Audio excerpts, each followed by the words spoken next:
Albert Einstein, the Buddha, found what he was searching for. Einstein, the genius physicist known for his groundbreaking theories on relativity, and Buddha, the enlightened spiritual leader whose teachings have inspired millions. At first glance, you might think they have nothing in common, but hold on tight, because we're about to uncover a mind-bending connection that will leave you in awe. I am a devout non-believer in religion. However, Buddhism is the only religion that could effectively address the demands of contemporary science. Albert Einstein, Buddhism has all the makings of a religion that will be practiced by all people in the future. It is founded on a religious feeling that emerges from the experience of all things natural and spiritual as a meaningful unity. It transcends the idea of a personal God and avoids dogma and theology. It also embraces both the natural and spiritual worlds. If there is any religion that could correspond to the needs of modern science, it would be Buddhism. Albert Einstein. Buddhism was not only a spiritual religion in Einstein's view, it was also a philosophy of life, a holistic view of the cosmos and humanity that demonstrated the coexistence of spirituality and science. He felt that Buddhism gives a flexible attitude, providing doors to profound understanding of the nature of the universe and our place within it, in a world increasingly ruled by technological and scientific advancements. What do spirituality and science have in common with his general theory of relativity? Albert Einstein, an unwavering figure in scientific history, marked a watershed in human history and ushered in a new era in our comprehension of the cosmos. He found that space and time are not distinct concepts, but rather are entwined and vary depending on the observer's position and speed. Beyond just a formula, the equation E=2 makes a strong argument for the unity of matter and energy, which advances the discipline of physics. But Einstein was more than a mere researcher. In addition, he was a brilliant philosopher and thinker who went beyond the bounds of scientific theory to find a way to reconcile philosophy, science, and religion. His understanding of religion reflected a soul that was constantly seeking beauty and truth rather than a mindless faith, but rather a deep respect for the order and wonder of the universe. Because of his ability to bridge science, philosophy, and religion, Einstein came to represent endless inquiry and the quest for knowledge of the universe. All nature's mysteries are understandable by humanity. The Buddha imparted to humanity a profound lesson that allowed one to completely explore the mind's limitless capacity, which in turn led to a profound comprehension of the outside world, and in the end to freedom from the never-ending cycle of reincarnation. The distinction is that whereas Einstein looked outward for solutions to the puzzles of the outside world, the Buddha focused inward, approaching enlightenment via observation, wisdom, and sincere thinking.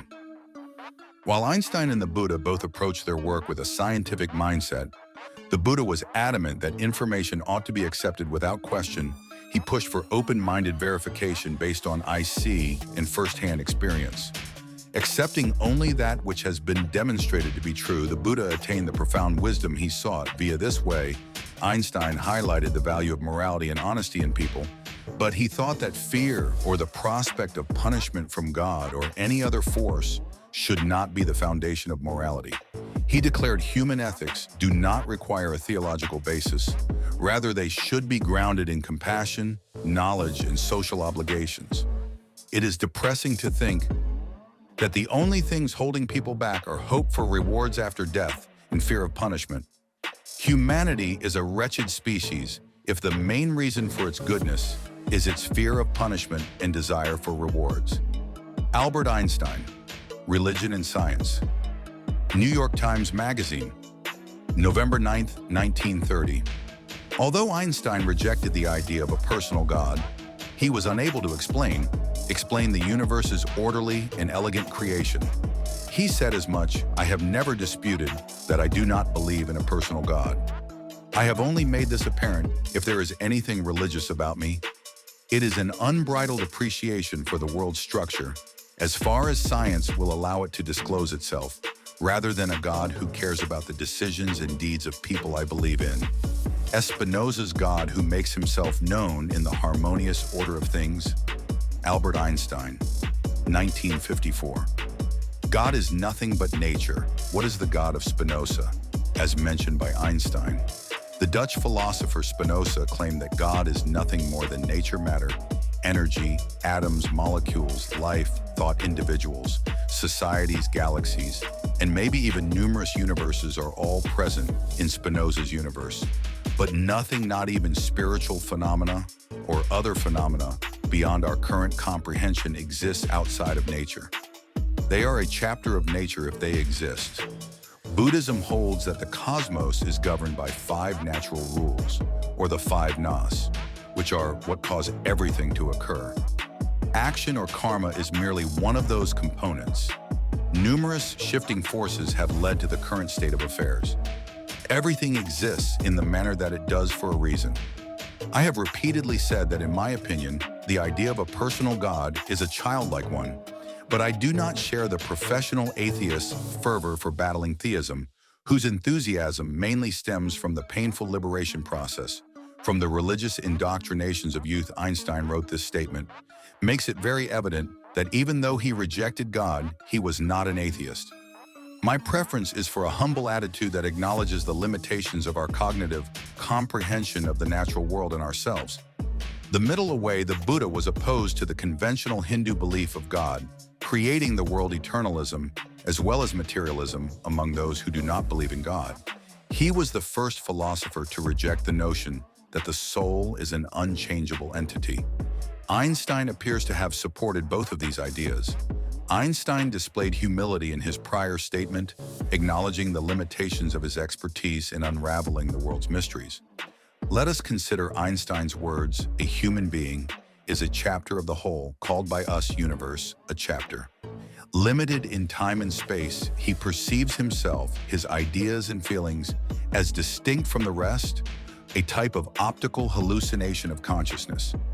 This fallacy is like a cage for us, limiting us to our particular desires and affection for a few people close to us. Our job must be to break free from this cage by broad being. Our circle of compassion to include all living species and all of nature's beauty. Nobody can achieve this totally, but striving for it is a chapter of liberty and a foundation for inner stability. This concept is consistent with Buddhist teachings, notably the middle way, which avoids the extremes of eternalism and nihilism. It emphasizes interconnection as well as the value of compassion and understanding beyond oneself, with the goal of achieving spiritual emancipation that offers inner serenity and a greater connection with the universe. Einstein, the Buddha, and understanding the universe, physical concepts are free creations of the human mind and are not, however, it may seem, uniquely determined by the external world. Einstein. This comment from Einstein expresses a profound perspective on how we understand and generate information about our surroundings. He claims that physical concepts, how we define and interpret natural phenomena, are not solely governed by the external environment, but rather are products of the human mind. In other words, while the natural world exists independently and obeys its own rules, the way we grasp and interpret it through physical conceptions and theories is our own invention based on observation, reasoning, and imagination. Einstein stressed science's flexibility and innovation, as well as the truth that there is no single method or definitive answer to any subject. This creates opportunities for scientific innovation and advancement as scientists build and alter their theories to better reflect the natural world. This approach emphasizes the necessity of knowing that scientific knowledge is not absolute scientific conceptions, and hypotheses are constantly challenged and revised as new facts and worldviews emerge remarkably. The Buddha, who lived 2,500 years ago, stated a similar idea, albeit in a different way. All notions such as cause and effect sequence, atoms, basic elements are all figments of imagination and manifestations of the mind. The Buddha, the self is not a rational concept. The Buddha believes that the concept of self is not reasonable. The self is simply an emotion, so awareness is an illusion, and the sensation of self is simply a brain activity. Humans live in an unconscious, dreamlike condition, believing in their own existence. As a result, individuals become dependent on conceptions and forms, unaware that they are nothing more than mental activity. The Buddha declared that this misperception will impede humanity's freedom. The Buddha called this ignorance, or anatta non-self, which Einstein defined as the illusion of consciousness. The Buddha's remedy to assist us escape this prison is to develop and purify our minds, while following a clear road, the Noble Eightfold Road, and Four Noble Truths.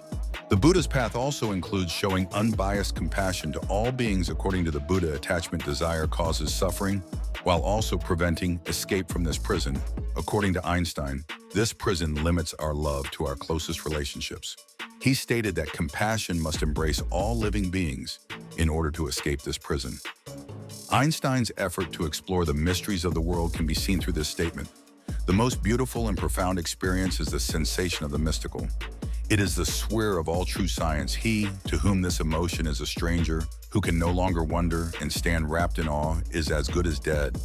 To know that what is impenetrable to us really exists, manifesting itself as the highest wisdom and the most radiant beauty, which our dull faculties can comprehend only in their primitive forms. This knowledge, this feeling, is at the center of true religiousness. Albert Einstein, the merging of spirit and science. Einstein, the Buddha, and understanding the universe. Einstein stated that despite its enormous intelligence, the human intellect is still incapable of fully comprehending the universe's unfathomable secrets.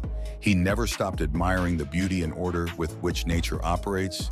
He described this acceptance and better understanding as authentic religiosity. An intriguing interaction between the Buddha and one of his students reveals a similar approach. The disciple said, "Lord Buddha, how vast is the universe?" The Buddha responded, "Does knowing the size of the universe help you escape from suffering?" When the disciple conceded that it did not, the Buddha replied, "Then why focus on matters that do not help in ending suffering?" Buddhism emphasizes that instead of becoming preoccupied with metaphysical inquiries and curiosities that do not address humanity's central issue, suffering, one should concentrate on determining the causes and answers to it. Buddhism sees the universe as an infinite circle of cause and effect that exists eternally without a precise beginning, but with cycles of renewal and new eras beginning. The lesson shared by Einstein and the Buddha is to free oneself from unnecessary constraints by expanding one's mind and compassion, striving for deep understanding, and completely tackling the problem of suffering. Suffering and the cause of suffering. Buddha taught that those who are concerned with the origin of the universe and other topics are being distracted from the purpose of religious practice. This lesson is commonly illustrated by the tale of the poisoned arrow. Suppose a man gets shot with a poisoned arrow, and his relatives and friends locate a medical professional who can extract the arrow. Should the guy declare, "I refuse to have this arrow taken out until I have confirmation of the shooter's identity and family, and whether they were a merchant priest or prince, until I find out what sort of bow was used, and if the arrowhead was iron, or of the regular variety, I won't permit it to be taken off"? He won't likely get another chance to hear the replies before he finds out all of this. The Buddha uses this anecdote to teach us that solving immediate issues like pain and a lack of calm in life is more essential than studying the genesis of the universe or engaging in comparable pursuits. Renowned philosopher Bertrand Russell previously gave an explanation for his acceptance of the Buddhist theory of the beginning of the universe of all the religious founders worldwide. "I told the Buddha, in the highest regard, the first cause is that the Buddha said nothing concerning the world's beginnings. The only teacher who understood the actual character of the world was the Buddha." Russell Bertrand. It's interesting to note how much attention psychologists and scientists in the present era devote to understanding the mind and brain. In Western psychology and medicine, Buddhist meditation techniques, including mindfulness, breath meditation, and compass passion, are frequently employed in the future. It would be fantastic if more scientists with the same vision as Einstein came out to close the knowledge gap between science and Eastern philosophy.